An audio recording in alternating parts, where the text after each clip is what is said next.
సన్నిధి కావాలనుకుంటే నీవు ప్రత్యేకముగా నిష్ఠగా నియమము కలిగి దేవునందు భయభక్తులు కలిగి దేవుడు నన్ను చూస్తున్నాడు, దేవుడు నా మాటలు వింటున్నాడు, వాని క్రియల చొప్పున ప్రతిఫలం ఇస్తాడని గ్రహింపగలిగి ఉంటావు. కాబట్టి దేవుడు నిన్ను అందరికంటే నీ తోటి వారి కంటే నిన్ను హెచ్చించున్నట్లుగా ఆనంద తైలముతో అభిషేకించు, అలాగా ఆశీర్వదిస్తాడు. అనేక మందికి ఆశీర్వాదకరంగా చేస్తాడు. కాబట్టి ఏబేలు తన క్రియల ద్వారా నీతిమంతుడని పేరు పొందాడు, సాక్ష్యం పొందాడు. నోవహు నీతిని ప్రకటించినందువలన ఆ యొక్క జలప్రలయం నుండి, ఆ విపత్తు నుండి తన కుటుంబాన్ని అంతటినీ రక్షించుకోగలిగాడు. అలాగే మన యొక్క సాక్ష్యం ఇతరులకు చెప్పి ప్రభువు కొరకు వారిని సంపాదిస్తే ఎంతమందికి మనం మేలు చేసినటువంటి వారం అవుతాం చెప్తాను. ఒకవేళ నువ్వు హాస్టల్ పెట్టి లేకపోతే ఇంకే అయ్యి చేస్తే ఏముంది, అంతవరకే కానీ వాళ్ళ ఆత్మలు రక్షించబడు. కొంతమంది మేము ఎంతో సహాయం హాస్టల్ పెట్టాం, అది చేస్తున్నాం ఇది చేస్తున్నాం, దిక్కు లేని వాళ్ళకి మేలు చేస్తున్నాం అని ఏవో ప్రగల్భాలు పలుకుతారు. కానీ ఏముంది, వాళ్ళ పేరుని చెప్పుకున్నావు, ఏదో కాకి మెతుకులు ఇదిలు ఇచ్చినట్టు ఇదిలు ఇచ్చి ఆయన చక్కగా ఏసీ కారులో విలాసంగా బతుకుతా ఉన్నావు. కానీ వాళ్ళకి చేసింది ఏమి లేదు.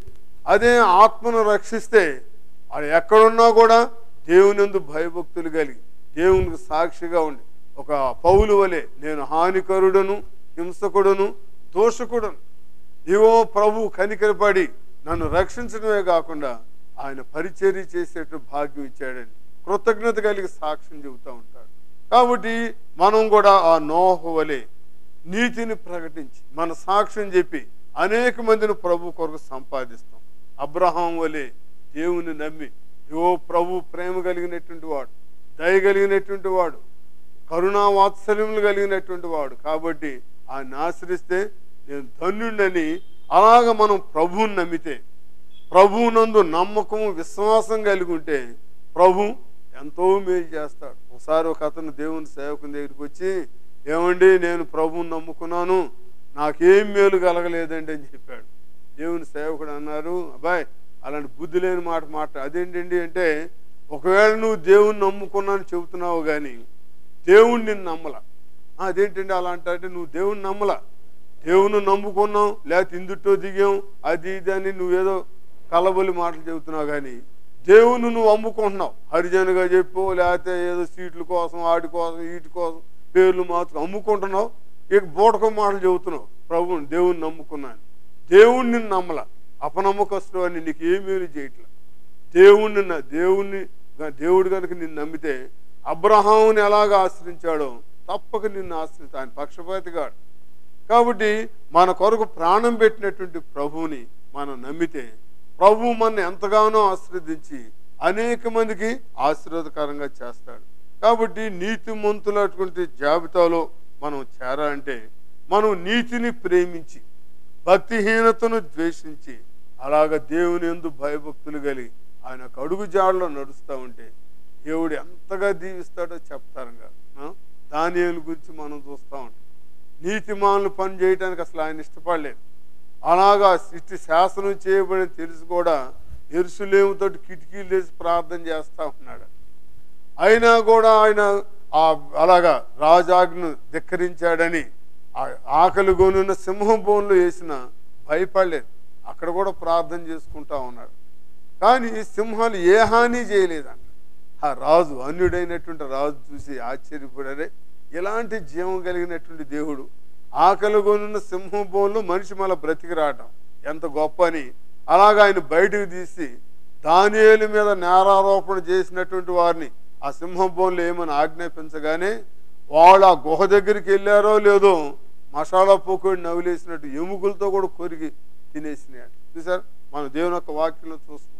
కాబట్టి మనం నీతిని ప్రేమించేవారు ఉంటే నీతి సూర్యుడైనటువంటి ప్రభు, నీతి కలిగినటువంటి ప్రభు మన పక్షా నుండి ఆకలి కొనిన దానియేలుని ఎలాగా కాపాడాడో అలాగ ప్రభు మన ఈ లోకం అనేటువంటి ఈ యొక్క గుహ నుండి ఈ శ్రమలు, శోధనలు, అలాగ కష్టాలు, వ్యాధులు, బాధలు వాటన్నిటి నుండి తప్పించి అన్యులేదు మహిమకరంగా ప్రభువుని నమ్ముకున్న వాళ్ళని ప్రభు ఎలా కాపాడాడు, ఎలాగ రక్షించాడు, ఎలాగ స్వస్థపరిచాడు. కాబట్టి నేను కూడా ప్రభువుని నమ్ముకుంటాను, ప్రభు ఇచ్చే దీవెని పొందుతాను, ప్రభు ఇచ్చే ఆరోగ్యం పొందుతాను, ప్రభు ఇచ్చేటువంటి ఈ రక్షణ పొందుతానని అనేక మంది ప్రభు దగ్గరికి వస్తారు. కాబట్టి మనం కూడా నీతిని ప్రేమించి దుర్నీతిని ద్వేషిద్దాం. హేబేలు ఎలాగా తన క్రియల ద్వారా దేవుని సంతోషపెట్టి నీతిమంతుని జాబితాలో చేరాడు, అలాగే నోవహు ఆ యొక్క నీతిని ప్రకటించి తన కుటుంబాన్ని ఎలాగా ఆ జలప్రలయం నుండి కాపాడుకున్నాడు, అలాగే అబ్రహాము దేవుణ్ణి నమ్మి నీతిమంతుడిగా ఎంచబడి ఎలాగా విశ్వాసములకు తండ్రి అయ్యాడో అలాగా మనం కూడా ప్రభువుని నమ్ముకుందాం, ప్రభు ఇచ్చే ఆశీర్వాదాలు పొందుదాం. ప్రభు నీతిని ప్రేమించి దుర్నీతిని ద్వేషించి అలాగా మన తోటి వారి కంటే మనం హెచ్చించినట్లుగా ఆనంద తైలంతో అభిషేకించబడినట్లుగా ప్రభువును నమ్ముకుందాం, ప్రభు ఇచ్చే ఆశీర్వాదాలు పొందాం. ప్రభు తన కృప చూపి అలాగా నీతిమంతులుగా చేసి నిష్ఠగా నియమం ప్రకారం జీవించి అనేక మందికి ఆశీర్వాదకరంగా చేయటానికి ప్రభు కృప చూపి కాచి కాపాడుగా. Amen, amen. మన తండ్రి అయిన దేవుని యొక్క ప్రేమ, కుమారుడైన యేసుక్రీస్తు కృప, పరిశుద్ధాత్మ యొక్క అన్యోన్య సహవాసం మనందరికీ తోడైంది. నీతిని ప్రేమించి దుర్నీతిని ద్వేషించి ఆ నిత్య అత్యధికమైన ఆశీర్వాదం పొందటానికి ప్రభు కృప చూపి కాచి కాపాడుగా. Amen, amen, amen. అందరికి వందనాలు.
నీకోసమే కలువరిలో బలియాయెనుగా ఆ ప్రభు, నీకోసమే కలువరిలో బలియాయెనుగా ఆ ప్రభు, నీ వాంఛలన్ తీర్చు ఎల్లప్పుడు, నీ వాంఛలన్ తీర్చును నమ్ముము ఎల్లప్పుడు.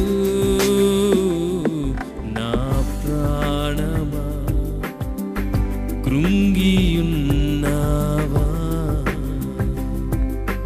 దేవుని మరచియుంటివా, నా ప్రాణమా.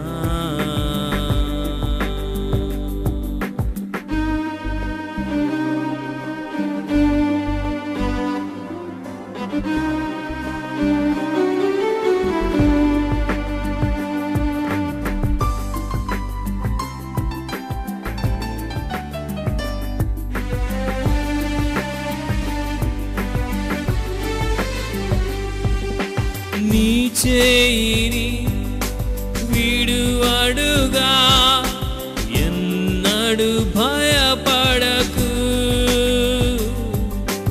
నీ చేయిని విడువడుగా ఎన్నడు భయపడకు,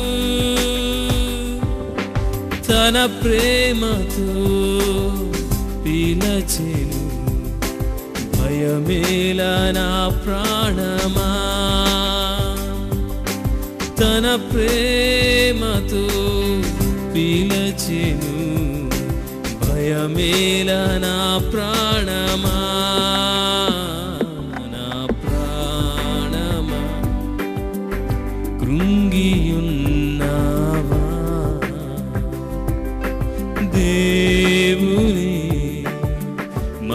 నిలిచియుంటివా నా ప్రాణమా.